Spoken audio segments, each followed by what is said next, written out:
So here we have DeMorgan's law for programming.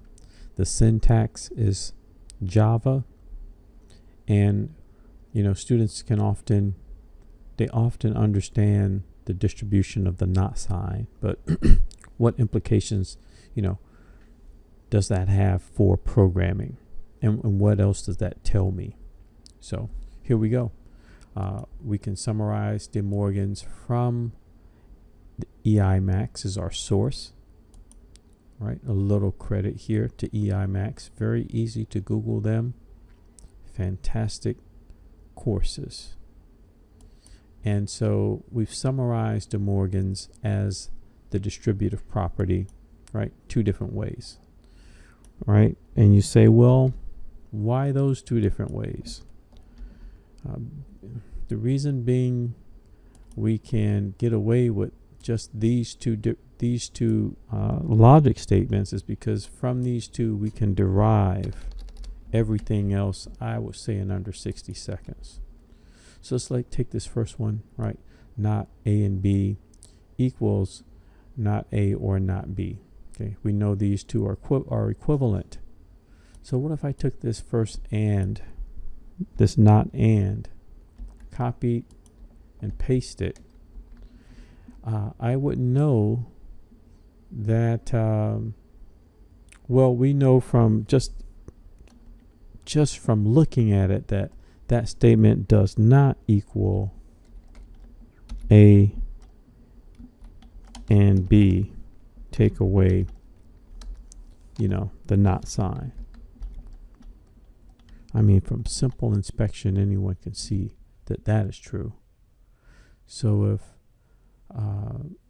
this one doesn't, if this statement over here on the right, our newest statement, doesn't equal, what we started off with, we also know that it doesn't equal the or statement up here. So now we can take this new statement, copy and paste, and we know that does not equal the original or statement. It isn't equal to what's on the left side, so it's definitely not going to be equal what's on the right side. So we've just derived two more statements rather quickly.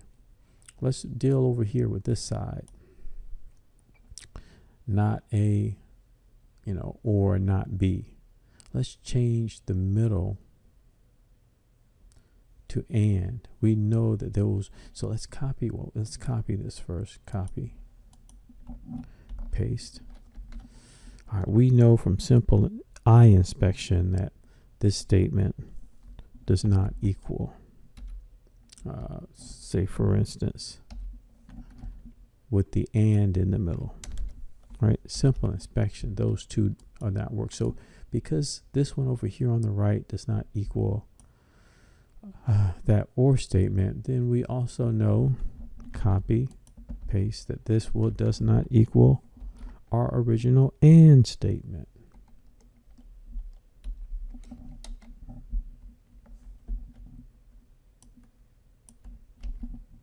And I could go much faster than this. I could find all of the not equivalents, in under a minute, doing the same thing for this other like theorem. Okay, same here. I can start the same really easy logic analysis, right? There's not A or B. Definitely doesn't equal. It's not equivalent to our original and statement.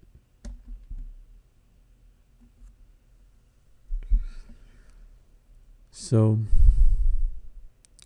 you can really go fast with this in terms of on an exam. You can go through this problem. You can go through a problem involving a distributor, not sign, in under a minute. I'd say 90 seconds. That leaves you another 30 seconds to then flow through the answer choices, you can be out of that question in under 3 minutes, and it's probably considered a pretty tough question, overall.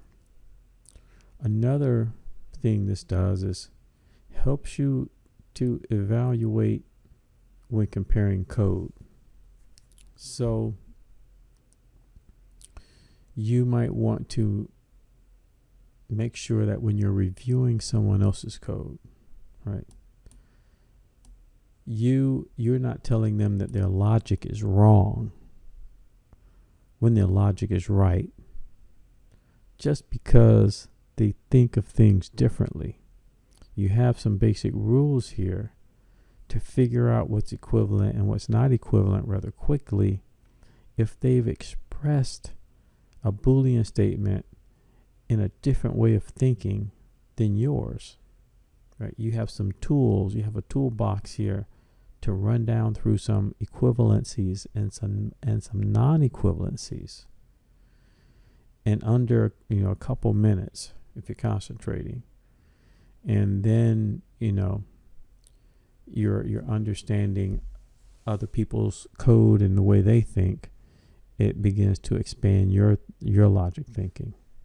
So it's all around, DeMorgan's law is all around very good thing to understand. But going back, let's just summarize this particular line I have highlighted, line 3.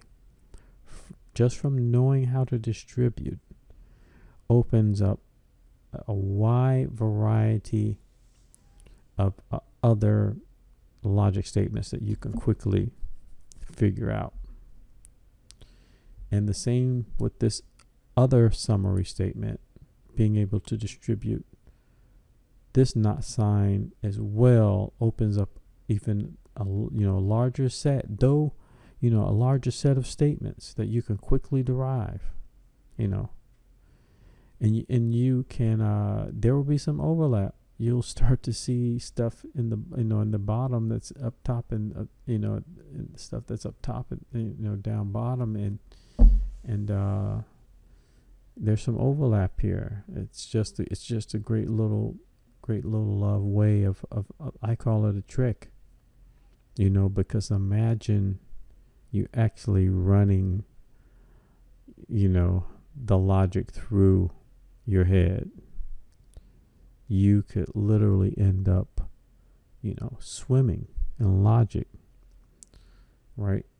And now if it's a testing situation, your brain is fried for this question, and if you have to skip this and come back to it, your brain is also, you're going to now have to make an adjustment going into the next question to immediately reinsert your confidence back, right, for the next question. Just like a quarterback who throws an interception has to have a very short memory, right? And same in life. You need to be able to reset your mind for the next question, regardless of how you did in the previous question, right? You have to come out into that next question knowing that you are a full winner, right? And so this certainly helps to keep your mind out of the weeds. I mean, just from looking at me go through these statements quickly, you probably will have your own way of just, jotting down so many different possibilities, just from using, really, really, really simple thinking and rewriting the statements.